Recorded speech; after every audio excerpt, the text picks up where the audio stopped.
Yes, people, what's going on? It's your boy Matchday Shows or Shows Either or, and welcome back to the channel, man. Do you know what I'm saying? If you're new here, make sure you subscribe. And big up to everyone that's been showing support recently, man. The videos have been doing really well, so I appreciate that. We're almost at 250 subs as well. So I think I'm 6 away, so make sure you do that up as well. In today's episode, we're going to be talking about Hugo Ekitike, who has obviously had a reported 100 million or 100 million euros, do you know what I'm saying, price tag, which has now been shown that they will take a similar fee to the Marmoush fee, which was, I think, 70 million euros, around 50 million pounds, 63 million pounds. So there's some promising signs there. Obviously now with the news that Goalkeeper obviously prefers Arsenal and doesn't look like he's coming here, so that's probably our new number one target. Also Liverpool are interested in him as well, so we'll be talking about him. And also we're going to be talking about the huge news in terms of Onana staying. Can't lie, this news has probably ruined my summer. You know what I'm saying? We've got the brother with the high top in goal again next season. Doesn't look like we're going to be signing another goalkeeper to give him some competition. But yeah, man, we're United. We sign players on big wages and we struggle to sell players. And under Indios, under Woodward, whoever it's been, it looks like that cycle is going to continue. Do you know what I'm saying? We're paying the price effectively for our previous owners in terms of Ed Woodward, in terms of him buying in players for high wages, high fees, and it's just hard to get rid of. Let's talk Hugo Ekitike anyway. I said on Saeed's channel that 100 million euros is ridiculous for him, just in the sense that he's not proven yet. He's only had one outstanding season, which was last year. But don't get me wrong, the profile, in terms of potential, I think he's one of the best strikers, up and coming strikers for sure. I don't get this Xerxes comparison. I just don't get it. I think he's far more effective in a sense where he has pace. He can run the channels. He's good at link-up play also. That's the only similarity between him and Xerxes. But Ekitike loves to go on the left. He loves to run the channels and he's rapid. And I think he's a better ball striker than Xerxes as well. Do you know what I'm saying? Not to say that Xerxes is a bad player. I really rate Xerxes. But I just don't see when people are saying, Ekitike is just a Xerxes 2.0. I just know you're not watching him. Do you get what I mean? Ekitike, like I said, he brings link-up play. He brings a threat in behind. He allows a fluidity into our attack. If we do get Mbeumo over the line, which I'm hoping to do a video on this week. I'm hoping United wrap it up this week, if I'm honest with you. So I feel like he can bring a real fluidity to our front three. And link-up play. Do you know what I'm saying? And a genuine in-threat behind. Like if you look some of his touches, some of his layoffs, some of his goals from last season, if you look at the highlights or if you watched him, like they're very top. Do you get what I'm saying? I won't be surprised if he moves up a level, whether that's us or Liverpool, and you see him in the France squad with years to come. Do you know what I'm saying? France are missing an out and out number 9. Obviously, they had Giroud in the past. The champs loved a tall target man. And Ekitike can do that. Obviously, he's not as physical as Giroud, but he's still young. He's 22 years old. You know what I mean? He's developing. He will develop that. Hoping French football. Well, French football hopes anyway. Do you get what I'm saying? But yeah, man. If we can get him for 60 million, the Marmoush prize, I ain't gonna lie. I take him. I think outside of Osimhen, who obviously I think every United fan's dream signing now, Goalkeeper is off the table. But we just don't have the facilities. Do you know what I'm saying? We just don't have the facilities, big man.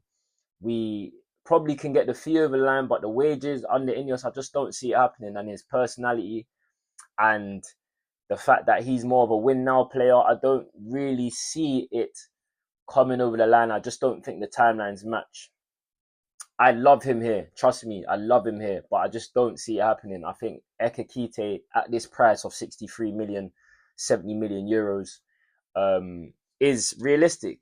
I think the brother that said it as well is what's his name?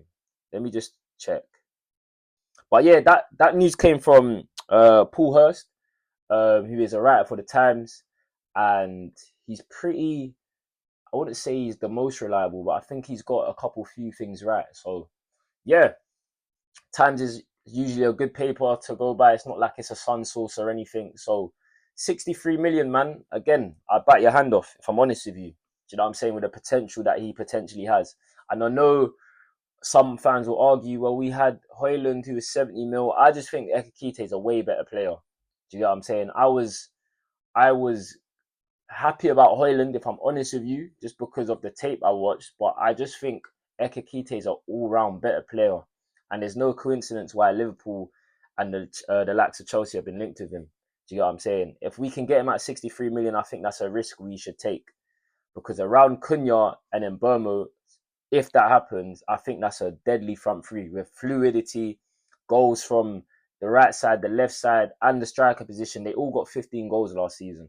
Do you know what I'm saying? So again, I don't mind the goals being spread out. I don't mind Ekitike not coming in and bagging straight away, because I know the rest of his game speaks for itself in terms of holding up the ball, in terms of linking up play, in terms of running in behind. Højlund gave us next to nothing last season. We weren't even asking for goals. We was asking for the basics. Ekitike can do the basics and more. So for me, good signing. I even said on my TikTok about 3 months ago that he's probably my ideal player to bring in. Again, Osimhen is the main man, but it's just not happening. Do you know what I'm saying? If he can't agree wages with El Hilal, bro, what is he going to do with us? Do you know what I'm saying? Let's talk Onana. I can't lie, this has ruined my day. Do you know what I'm saying? The breeze is stupendous outside, sunny skies, blue skies. Do you know what I mean? Sun's out, guns out. It's over now. Onana staying is probably the worst news of the summer. Like, over Rashford, over Sancho, over all of these, man, because he's just not good. Do you know what I mean? He cost us time and time again, going back to last season. And there's a whole revisionism around De Gea. De Gea was great for Man United, but in the last 2 or 3 seasons, he wasn't. It's that simple. We had to get rid of him. Regardless of how good he is doing now, it doesn't matter. Okay? We need to stop this revisionism with players. He weren't good enough for United, De Gea, in the last 2-3 years. Okay? We had to move on. Same way Pep moved on from Joe Hart and got Bravo in. We got Onana in. Okay? Onana is our Bravo signing. We have to get rid of him and get someone else new in. And that doesn't mean getting rid of De Gea was wrong. Same way of now McTominay is doing his thing for Napoli, that we should have kept him. It doesn't work like that. Football don't work like that. Let's stop the revisionism. Do you get what I'm saying? Onana, the fact that he's staying here is, I can't lie, for me is pathetic. I know he may not have suitors, but I think with certain men, you just have to take your losses or just force them out. And I think he's one of them. And it's not because I have an agenda against him, but I can just name you some of his mistakes. Just look at the Champions League run in his first year. This year in the Europa League, talking up his mouth to Matic just to make a mistake. FA Cup final, made a mistake, nearly sabotaged our win of winning a trophy. Do you get what I'm saying? Premier League, Philogene, Gibbs White against Nottingham Forest and Ipswich. I can go on and on. This guy is not good enough, and the fact that he's going to be number 1 next season is criminal. It's just not something I want to look forward to. It's just not something I want to see. Do you get what I'm saying? But yeah, man, you guys let me know in the comments. What do you make of this news? Are you as furious as me with Onana staying? Do you think we'll get Ekitike over the line, or will we be looking elsewhere? Do you think Liverpool chip in and get him? Or if we don't get Ekitike, who else is out there? You guys let me know. Definitely a discussion to have. If you enjoyed this one, please make sure you like, subscribe, follow all the social media platforms. And I am Matchday Shows, and I'll see you guys in the next video, man. Peace.